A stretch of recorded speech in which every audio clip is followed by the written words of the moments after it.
Welcome back to the channel. We're going to do a sort of a mystery story today. This is Matthew Hoffman and his House of Leaves, and this is from a channel called That Chapter, and they do a lot of true crime stories.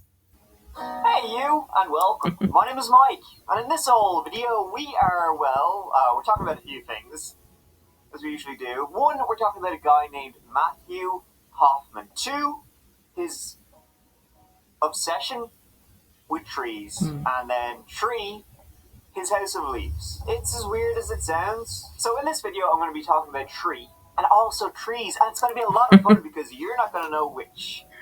I feel like we should just use this video as a cleanse.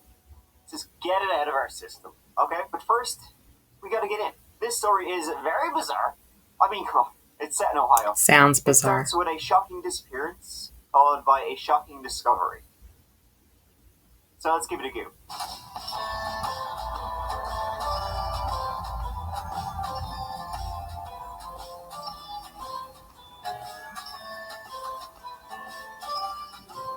This story takes us in and around the small city of Mount Vernon, Ohio. City motto, one of Ohio's most likable communities, which is oddly self-deprecating. We're not even the most likable, just kinda likable.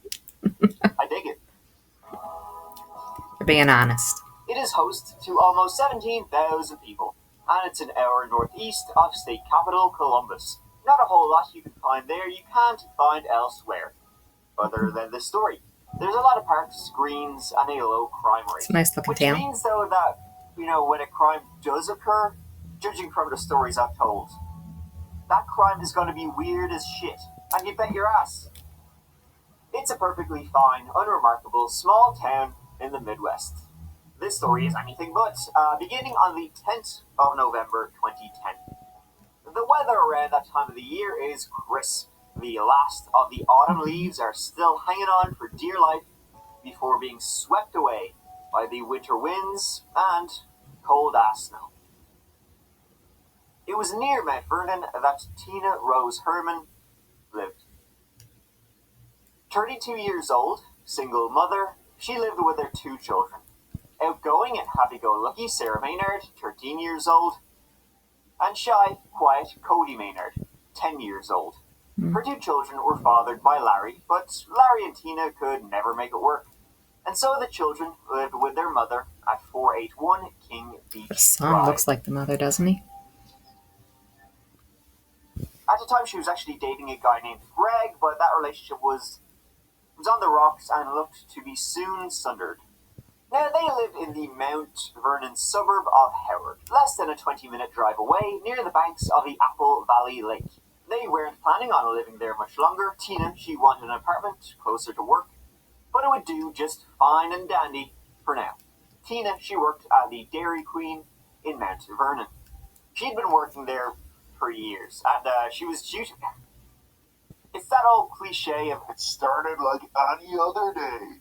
It's that cliche. On the 10th of November, she was due to start her shift at about 4 p.m. It wasn't like any other day, and she didn't. Tina Herman, when she was supposed to be at work later on that afternoon, well, she never showed up. She would usually go to work not long after her children came home from school. The manager at the Dairy Queen, unable to contact the reliable Tina, called 911 to do a welfare check that day. Oh, that's good. Did not show up for work this afternoon at 4 o'clock. Okay. Which is totally uncharacteristic of her. I'm very concerned about her. What's her name?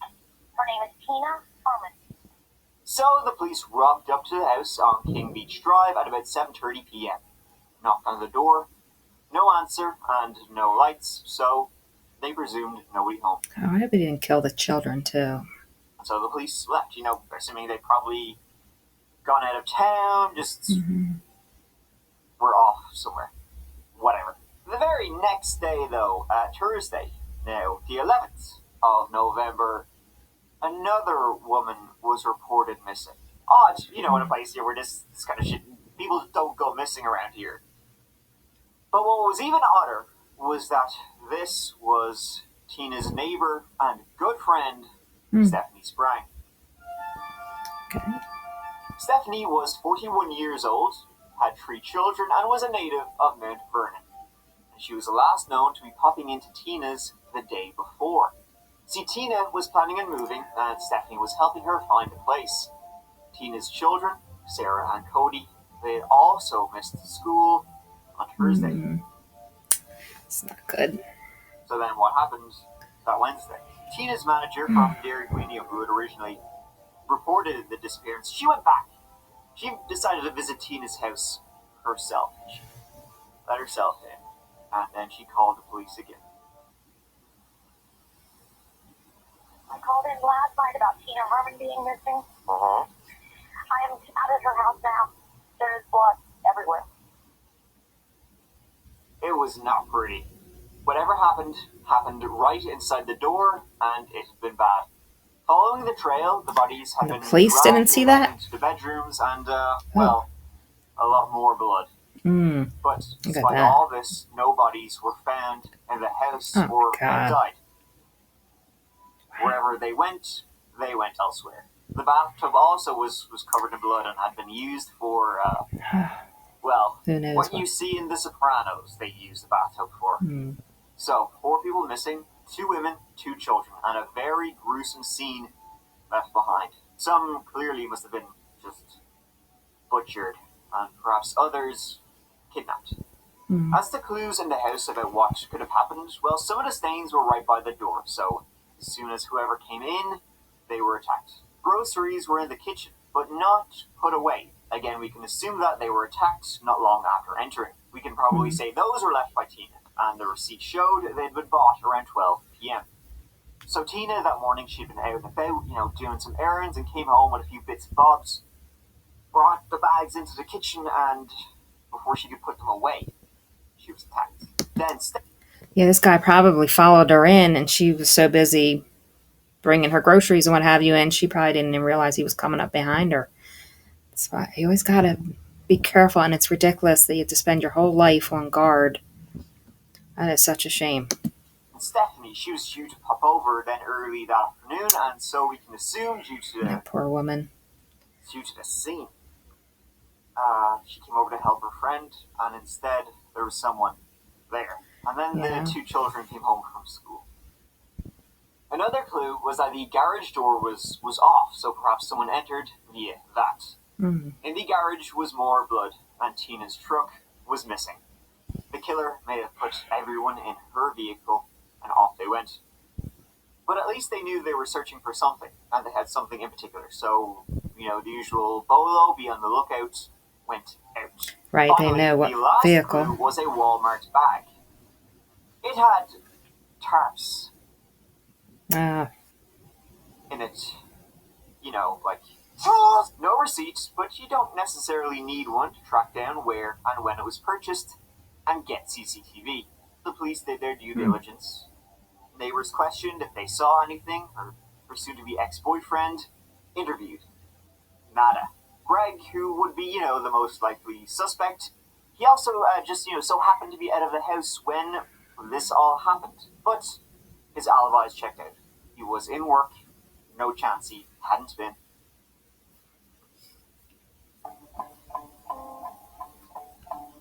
On Thursday, Tina's car, it was found, discovered 7 miles from her home on a lonely road. No bodies were inside. In fact, it was, in comparison to the house, remarkably clean. So then, due to that, the police suspected there must have been a second vehicle that they were transported to. The Walmart items were tracked down. They dogged them. And those items had been purchased around Wednesday night, Thursday morning at a local store. This gave them footage of the purchaser, and it was just a dude. Regular bloke. Scary shit. Like, he was very chill about buying this shit. Sure, will I buy this? Yeah, go on, be a fool, nothing. From the footage, they could see his car. Didn't get a plate, but it was a Toyota Yaris. And so they well went from A to Z on all Toyota Yarises in Knox County, and an image of who owned them. Then comparing that, with the guy in the CCTV footage, it led them to this. Ladies and gentlemen, we got him. The boyo's name was Matt Hoffman. Matthew Hoffman. A quick search of any history was done, and dug up. He's young. Matthew was 30 years old, a local. His parents had a house on Apple Valley Lake. He had spent time in prison, 6 years in Colorado in 2001 for arson and burglary. Seems this guy had sticky little fingers and was a bit of a firebug too. He had a history of burglaries. Notably, as he worked as a handyman, he could gain access to houses pretty easily. In 2000, when he was 20 years old, in Steamboat Springs, Colorado, he robbed a house, set it on fire to cover up the robbery as he was worried his fingerprints would be detected, and then drove off in a stolen car. Oh my Fire spread God. and destroyed multiple houses, causing over $2 million in damages. Wow. He now lived in Ohio, working as a tree trimmer. He was an odd man. His favorite meal was the squirrels he found in his garden. He was well known as the local weirdo. He had been dating a woman, but that ended in 2010. He eventually lost his job too as a tree trimmer due to being kind of unreliable. And well, for old Matthew Hoffman, reality, it kind of became a distant memory. Unfortunately for everyone else, this was very real. On Monday, the 15th, the police got a search warrant for his home at 49 Columbus Road in Mount Vernon. When I say search warrant, I mean SWAT kicked in the friggin' door. A door to a house of horrors. I bet. They struck at dawn and were first greeted by leaves, of all things. Leaves. Leaves inside the house. Bags upon bags of leaves, leaves covering the floor, feet high. And Matthew, sitting on his couch, slack-jawed. He was booked immediately, and the House of Leaves was searched. The leaves were so thick, anything could be underneath them. Oh my God. Searching the house, the upstairs, He has them on bags up along his walls. The missing four. Until they got to the basement, that is. More leaves, more bags, and on a bed made of leaves, they found 13-year-old Sarah Maynard. She was okay. She was alive and relatively unharmed. Oh, thank goodness. The others, though, were found. The leaves were weird as shit and spooky, but not as frightening as what happened on the 10th of November. That morning, he snuck into the Herman home while everyone was out. He was likely watching it for some time.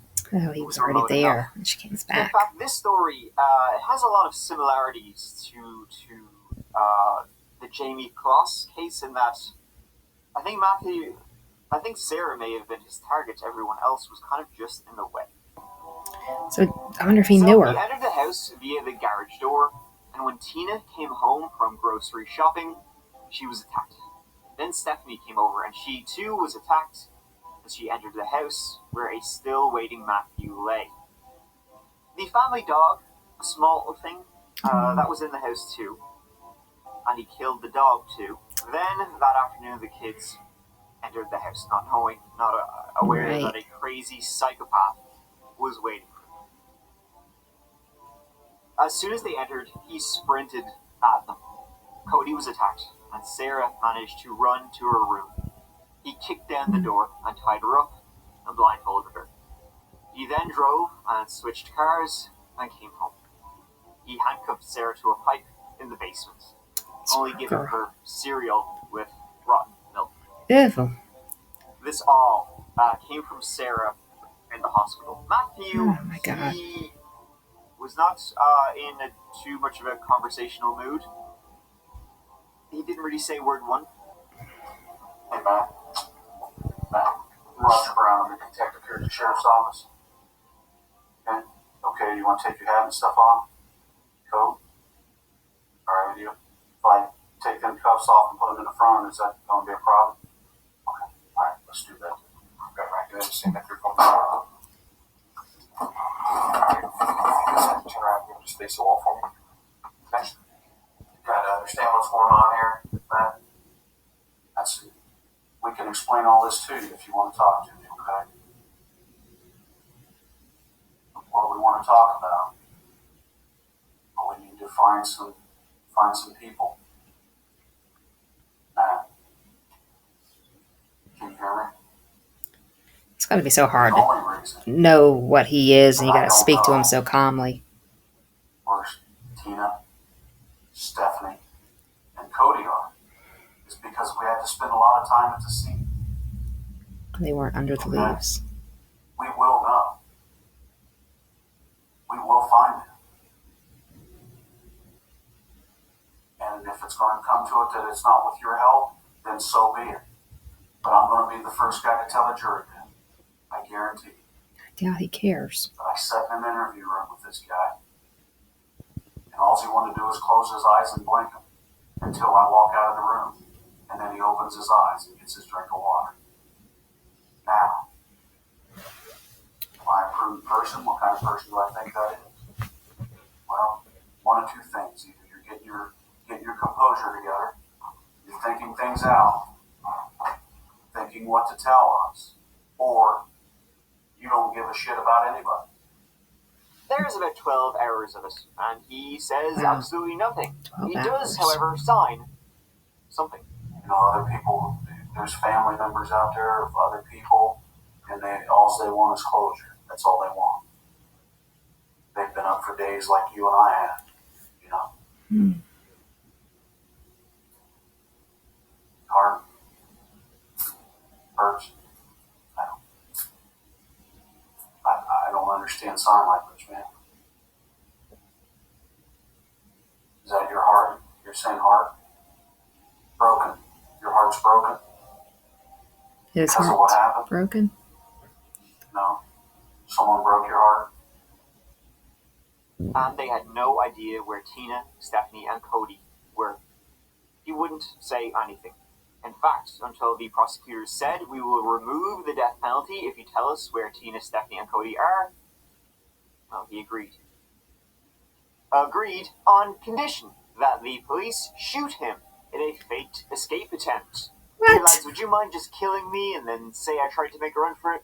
The only thing Take the the death police penalty. shot was that down. They said, how about no? He stopped talking for about 2 more days until he finally relented. Matthew would claim that it was a burglary gone wrong. You know, that old one. Hmm. That he never meant to kill anyone. He just did, horrifically, as an accident. He tripped, fell, and somehow butchered them. He'd just been there to rob the house. He said that he'd been in the house and Tina came home, and he was surprised. So he tried to knock her out with a blackjack he had. He hit her and hit her and hit her. Poor woman. She wasn't getting knocked out. He failed, and then panicked when Stephanie came home. So he killed them both. And then the kids came home, and the whole situation escalated and escalated into what happened. He said,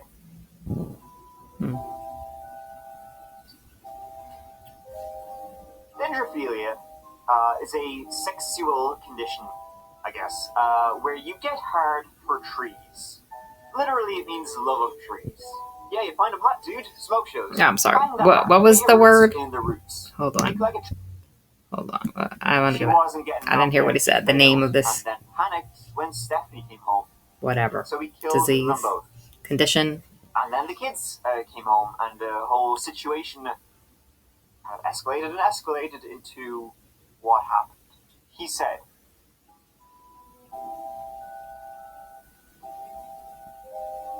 Dendrophilia is a Dendrophilia. sexual condition, I guess, I never heard of where you get hard for trees. Literally, it means love of trees.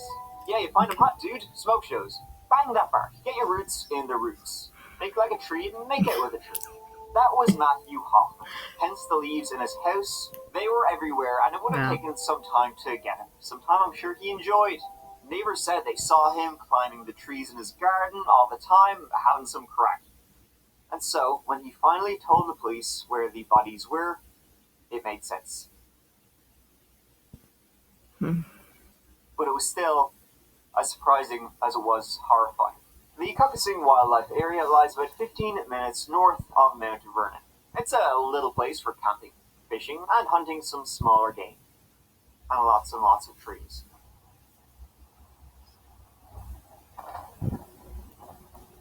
Matthew directed them to one in particular, a hollowed-out tree.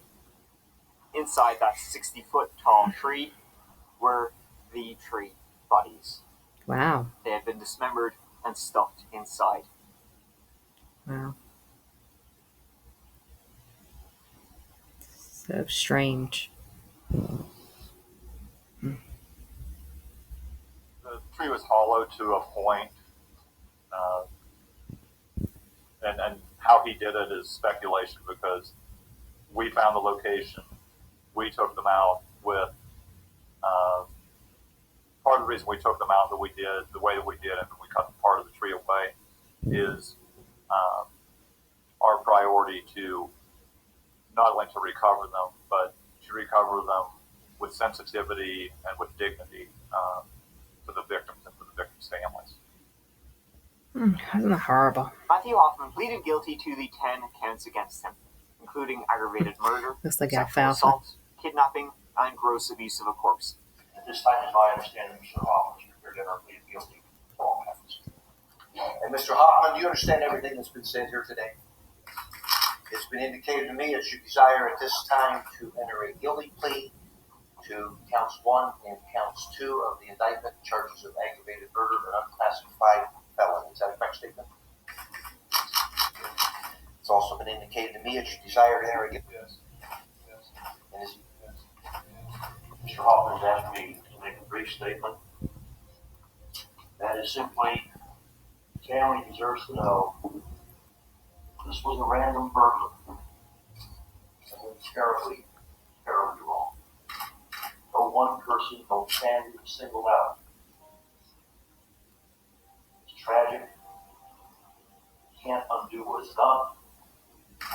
Apology. Was sentenced I to wouldn't life even in want to prison hear with that. No chance of parole. He told Good. the police that when he had kidnapped Sarah, they played video games and watched movies together. Didn't look like it when they found her. And he didn't have a great time in prison either. I asked about how Too her son bad. is adjusting to prison life. She said he's had some difficulty, experiences mild forms of panic attacks, and to this day has never spoken a word about the murderers. Hoffman has been serving time at the Allen Oakwood Correctional Facility in Lima for the last 11 months. 10TV was granted access to his records. Getting any help for his March mental 2011, problems? He broke a glass shelf and was charged He's got to with have some kind of a mental disobedience, problem. destroying property, and creating a disturbance, resulting in 7 days segregation. He's also had minor conduct reports for being out of place, a visiting violation, and refusing an educational test. Hoffman remains in protective custody, requires close supervision, and is considered a level 3 inmate. I have no idea what that means. A level 3 inmate. Insane story. Very disturbing. Matthew Hoffman was obsessed with leaves, obsessed with trees, and ultimately obsessed with murder and death. His house, come on, an absolute madman. He scribbled on the walls, just did lots of weird shit. There was leaves everywhere. In his freezer, only popsicles and dead squirrels. This guy is like something out of a movie or TV show. Like, come on, seriously, how is this real life? He's like one of the villains in Hannibal. But thankfully, Sarah was safe. Right. Yeah. Tragic, Wow. like the others. Scary story. At least Matthew is where he belongs, behind bars. Yeah, Good that luck doesn't finding bring trees back there, dickhead. that girl's family. What a shame. We do have to try and take care of ourselves because these people come out of nowhere. And there was absolutely nothing, at least it didn't sound like it, for them to have any reason to believe that this guy was going to attack them and do what he did. How is it so scary? And obviously there's something wrong with him. What a shame. But very well told. This young man, he has a very good channel. Again, it's called That Chapter. If you like true crime stories, I think you would really like this channel. So again, it's That Chapter. Thank you for watching. I hope you have a great day.